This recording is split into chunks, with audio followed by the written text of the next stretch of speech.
Hello and welcome to the first episode of a mini-series within this series about my world building. And in this series, we're going to be taking a look at each of my world's races and basically just put all the information from all my videos about things in general and just put all the information about the specific race within one video. So it's easy to reference. And to start us off, we're going to be doing the Tarsu. These little blue teddy bear looking dudes who are not little at all. They are very tall and very dangerous. First off, most of them live here in Kuta. They live in the mountains and in the valleys around the mountains. And the mountains were magically hollowed out by their god, but we'll talk about that later. However, recently, they always have, but especially recently, more and more have been leaving Kuta and traveling the world. So now it is becoming more common for stuff like that to happen. Well, what exactly do these little teddy bear dudes even believe? What's their god? What's their religion? What's going on with that? Well, basically, almost everyone in my world shares pretty much the same religion. As the gods are real, it's pretty evident that they're, real, because they used to come down and talk to people and stuff. However, that doesn't mean everyone believes the exact same thing, because like Christianity, even though it's one religion, there's many different beliefs within it. They believe the main god, head of their pantheon, is the one of Earth and also protector of the Tarsu. This drawing is not very good, but that's because I'm not a very good artist. This is basically what he looks like.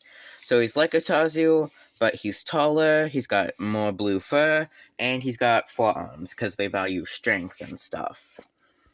So this is their main god, and he is the god of Earth and protector of the Tarsu, the element Earth.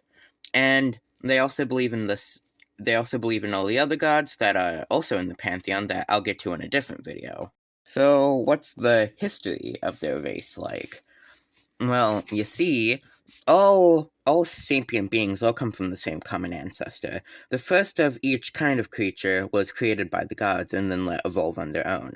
So, for example, the first mammal was made, the first species of mammal was made by the gods, and then they let them naturally evolve into all the different mammalian species we have. Same with birds, reptiles, dragons, etc. However, for sapient species, long ago the water level was lower, and right here was an area that was land. And here the first sapient species was put. They were much smaller and had a darker skin tone in general, and they were put around here, and slowly they spread out into the different continents. That's basically the equivalent to the old world continents in our history. So from here, the first sapient species was, and slowly they evolved. Mainly like over here, some of them evolved. The hornbeams going a bit taller and stuff. And then there was the humans, and then also there was the Tarsu. Now, what I just said was kind of inaccurate because the first to evolve was the humans, mainly on their own with a bit of interference from the goddess of nature. After that, there was basically a competition held among the gods to find out what other 2 gods would be able to basically make their own different races. And the ones of Earth and Air won.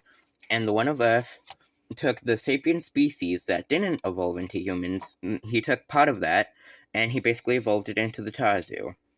However, instead of just leaving him here, he used his magic to basically plop him down over here. So for a long, long time, the Tarsu lived here, basically undisturbed, even from their gods, because for a long time, the gods were apprehensive about going to the mortals directly. Eventually that changed, but for a long time, they were basically MIA. While they were here, they basically came up with their own pantheon that's unrelated to my actual real one within the story of this universe. So they basically made up their own pantheon of gods, which was kind of similar, but also very different in a lot of ways. Until eventually, the humans migrated all the way to areas like here and here, eventually sailed their boats down to this continent.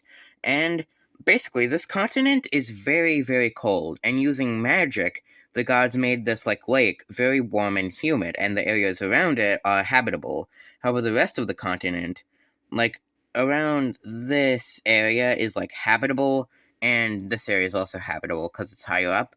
But the areas that I didn't just circle with my fingers are basically freezing cold, basically like Antarctica, just slightly warmer. So, of course, they were huddled around the lake. So, when the humans came, they also wanted the lake, and this very quickly led to conflict between the Tarsu and the humans. And even though the Tarsu are bigger and much physically stronger, their very low amounts of magical population basically ensured that they would lose, and they had to retreat into the mountains. It looked like they were going to die because, it's pretty hard to live in the mountains. The Tarsu were going to be killed because they were pushed out all the way to the edge, and they really couldn't go any further. Until the god of Earth, the god of the element Earth, came down and basically hollowed out all the mountains and made them habitable for the Tarsu to live in. And ever since then, they've lived in the mountains. And a few more times, the god of Earth came down and basically taught them a bit more about, like, the world and their religion and basically what had happened in their history. And from there, that's where the modern religion of the Tarsu came from, which is basically the same as the other religions. However, it still has some aspects of their ancient religion within it. And then, especially in the old religion, there was a god for, like, all the travel and trade and, like, all the other, like, tribes, because they used to be a very tribal society without one unified government. However, now that's not really believed anymore because they're not really doing that much trading or anything. But there is still one group that does pray to this god, the Tarsu, that leave Kuter and go to other areas. So that's basically the only one that still prays to him. But yeah, that's their religion and their history and all that. But yeah, all I really have left to do is maybe show, like, a bit of their daily life. The last segment of this video, let's talk a bit more about, like, their culture and their daily life and stuff. So first off, a lot of the big cities are, like, inside mountains. It's kind of blurry, but this is basically what the entrance would look like. Now here's basically a diagram of what the inside of the city looks like. So from the entrance, there's, like, a bridge in the center that goes towards the main, like, governmental building. So in the capital, this is, like, where the king or council or whatever the government is lives. And then spiraling down the mountain, there's a path that goes to the bottom, and along the way there's a bunch of houses. And there's, like, a bunch more. And that's basically what it is, and then also there's, some other buildings for things other than houses. That would be in normal cities. Now here's what the rest of the cities look like that, like, in the valleys between mountains. As you can see, they're much, like, smaller, and they're more like human villages with several different wooden houses that all basically farm. And that's basically what their main towns look like. The main like, animals and food they have is they grow wheat, and they also, the main, like, animal they have is this. Basically, the idea behind this is like, sheep and, like, goats are, like, similar, so I thought, hey, goats probably live in mountains, so they probably found goats and slowly evolved them over time to be, like, something in between a sheep and a goat. So that's what this is, some features of sheep, some features of goats. And so they get food from it, they get their wool from it, which they use for, like, bedding and things, and then also there's the leather, which is what most of their clothing is made of. As you can see, they don't exactly, like, they're mainly covered in fur, so they don't wear a ton of clothes, but they do wear some, which they make from the leather of this like, sheep-goat hybrid thing. And then this is the other main plant they eat. Technically, it's not really a plant, but it also kind of is.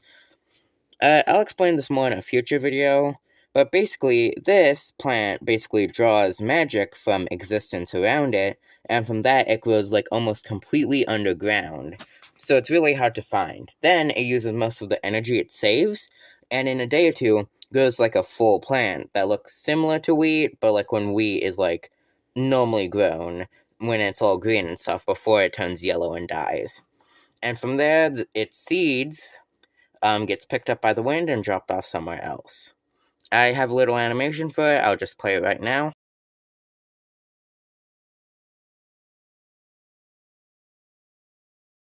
So that's basically it, and over time, the Tarsu domesticated the plants, and now it's like one of their main sources of food because it's easier to grow in a place with bad soil because it doesn't need good soil, it just needs magic to grow properly.